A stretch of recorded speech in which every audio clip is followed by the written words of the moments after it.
गांव की चिठानी। शांति अपने दो बेटों अर्नव और आरुष के साथ शांति से जीवन बिता रही थी, लेकिन शांति के पति सोहन से उसकी कभी कभार थोड़ी अनबन हो जाती थी।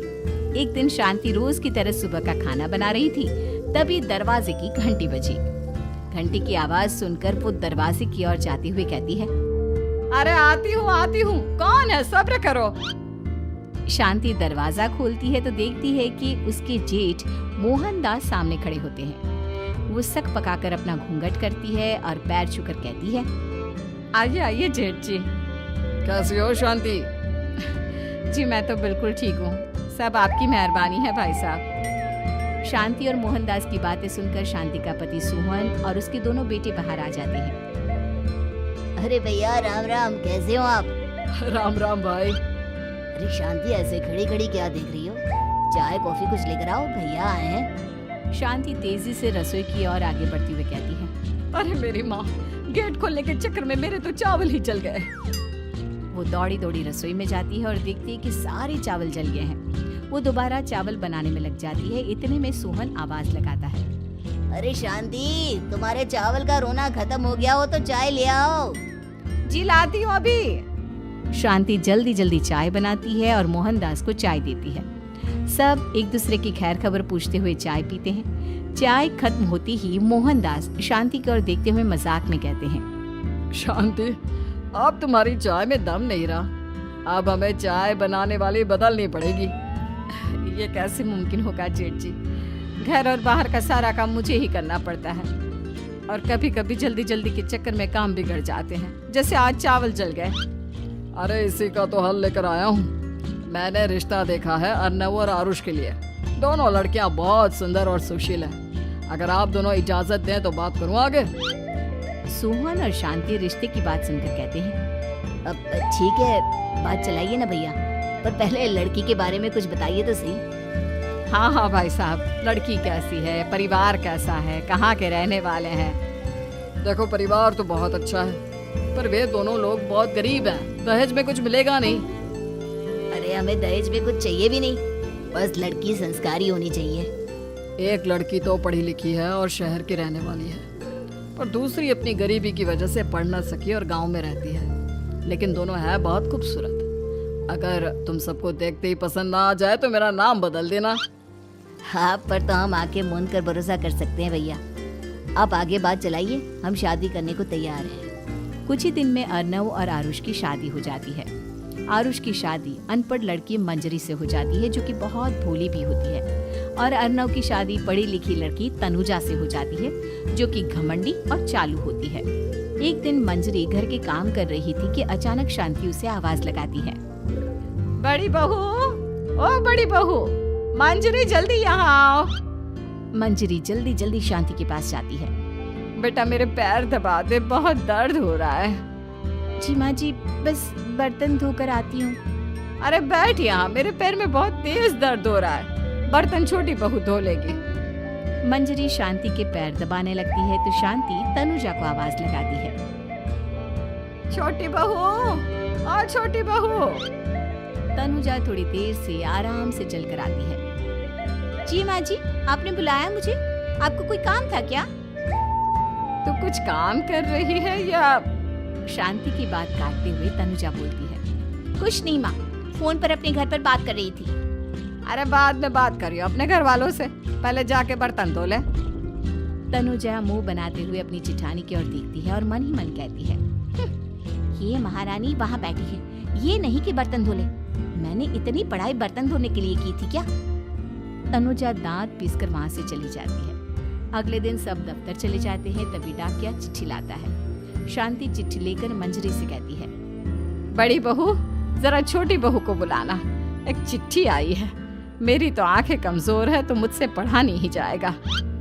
मंजरी तनुजा के पास जाकर कहती है, तनुजा, तुम्हें माँ जी बुला रही हैं। मुझ पर हुक्म मत चलाओ, काम बताओ काम। अरे मैंने तुम पर कहाँ हुक्म चलाया, और हुक्म चला भी दूंगी तो क्या हुआ, तुम तो मेरी छोटी बहन की तरह हो ना। तुम जैसी अनपढ़, जाहिल और गांव की गवार मेरी बहन नहीं हो सकती। बेचारी मंजरी तनुजा की बात सुनकर अपना सा मुंह लेकर रह गई। कोई चिट्ठी आई है, माँ जी तुमसे पढ़वाना चाहती है, बस इसलिए बुला रही है। मुंह टेढ़ा करके तनुजा मंजरी का मजाक बनाते हुए कहती है, अनपढ़ कहीं की। तनुजा का ऐसा बर्ताव देखकर बड़ी बहू बहुत दुखी होती है। तनुजा को अपनी पढ़ाई का घमंड इतना हो गया कि अब वो घर के कोई काम नहीं करती और अपनी जेठानी का मजाक बनाती रहती। तनुजा का ये बर्ताव अब उसकी सास को भी नजर आने लगा था। एक दिन शांति ने अपनी बड़ी बहू से कहा, मंजरी, तनुजा हर समय तुम्हारा मजाक उड़ाती है, तुम्हें गुस्सा नहीं आता क्या? आता तो है माँ जी, लेकिन मैं क्या करूं?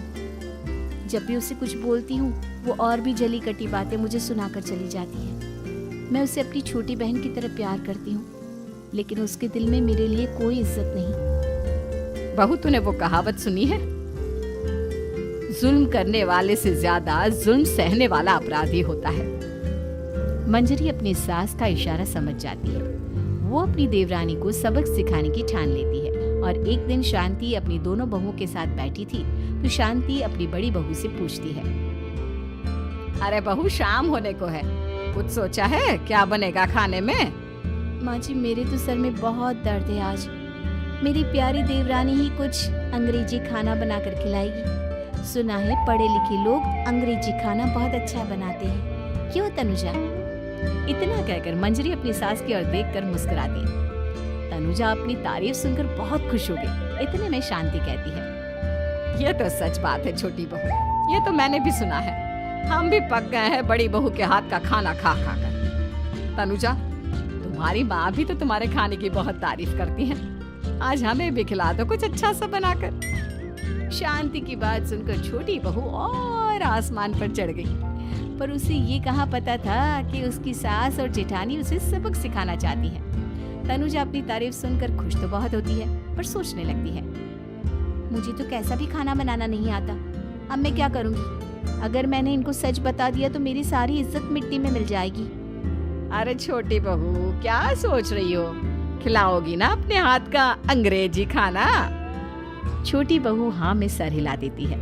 अचानक से उसके दिमाग में एक आइडिया आता है, मैं इंटरनेट से देखकर कुछ बना लेती हूँ, मेरी वाहवाही पूरे घर में हो जाएगी। मुझे कौन सा रोज रोज बनाना है। माँ जी, आज आप सबको ऐसा खाना खिलाऊंगी, ऐसा खाना खिलाऊंगी कि। इतने में शांति छोटी बहू की टांग खींचते हुए कहती है, ये पता नहीं कैसा खाना खिलाओगी, ए ऊपर वाले हमारी रक्षा करना। इतना बोलकर शांति और मंजरी दोनों जोर जोर से हंसने लगते हैं। अब तनुजा रसोई घर में चली जाती है और खाने की तैयारी करने लगती है, पर उसे रसोई घर की चीजों के बारे में तो कुछ नहीं पता। जैसे तैसे सारी चीजें निकालती है और इंटरनेट पर देखकर खाना बनाती है। कुछ ही देर में सब लोग घर आ जाते हैं। अरे सुनते हो, आज का खाना हमारी छोटी बहू बना रही है। अरे वाह, आज तो फिर कुछ अंग्रेजी खाना खाने को मिलेगा। कुछ ही देर में खाना बन जाता है तो छोटी बहू सबका खाना लगा देती है। इतने में बड़ी बहू कहती है, क्या बात है देवरानी जी, आज तो बहुत अच्छी खुशबू आ रही है। ये बात तो सही कही बड़ी बहू तूने, खुशबू तो अच्छी है, ऐसी खुशबू तो मेरे खाने में भी नहीं आती। सब मिलकर छोटी बहू की बहुत तारीफ करते हैं और छोटी बहू सातवें आसमान पर बैठ जाती है। अब सभी खाना खाते हैं। जल्दी जल्दी दो, अब तो मुंह में पानी आ रहा है। हाँ हाँ, मुझसे भी नहीं रुका जा रहा। जैसे ही सोहन एक निवाला खाता है तो उसकी आंखों से पानी आने लगता है। ये देखकर शांति सोहन से पूछती है, क्या हुआ जी, खाना इतना अच्छा बना है कि आंखों से पानी आ गया? सोहन चुप रहता है और धीरे धीरे से खाना शुरू कर देता है। इतने में सोहन छोटी बहू से कहता है, बेटी तुम भी तो खाओ, तुम क्यों रुकी हो, खाना सच में बहुत अच्छा है। ये कहकर सोहन जोर से हंस देता है। फिर सब खाना खाने लगते हैं, लेकिन खाने में नमक और मिर्च तेज हो गई थी। तनुजा से कोई कुछ नहीं बोलता, बल्कि उसे भी खाने को कहते हैं। जैसे ही छोटी बहू खाना खाती है वो पानी पानी कहकर चिल्लाती है, पानी, इसमें तो पानी। ये खाना तो सच में इतना अच्छा बना है कि हमारे साथ साथ देवरानी जी भी इसके स्वाद को कभी नहीं भूल पाएंगी। सही कहा बहू। तनुजा को अपनी गलती का एहसास हुआ और उसने अपनी सास से कहा, माँ जी ये मेरी गलती नहीं है, इंटरनेट पर दिखाया था कि 4 चम्मच नमक और मिर्च डालने हैं। अब मंजरी को भी मौका मिल गया और उसने तनुजा पर तंज कसा। नाच न जाने आंगन टेढ़ा, हर जगह अपनी पढ़ाई दिखाती हो, दूसरों का मजाक उड़ाती हो। अब पता चला ना, हर चीज में पढ़ाई काम नहीं आती।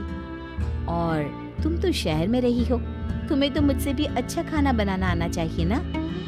बेटा, अगर तूने ठीक से सब सीखा होता तो आज तुझे शर्मिंदा नहीं होना पड़ता। बात शहर या गांव की नहीं होती।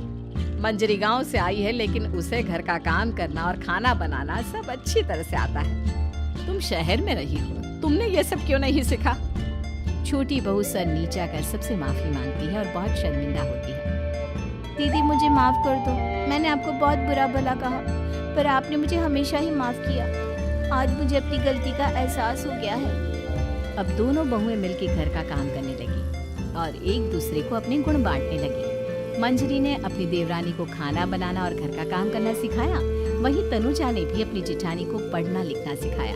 शांति और सोहन ऐसी बहुएं पाकर बहुत खुश थे।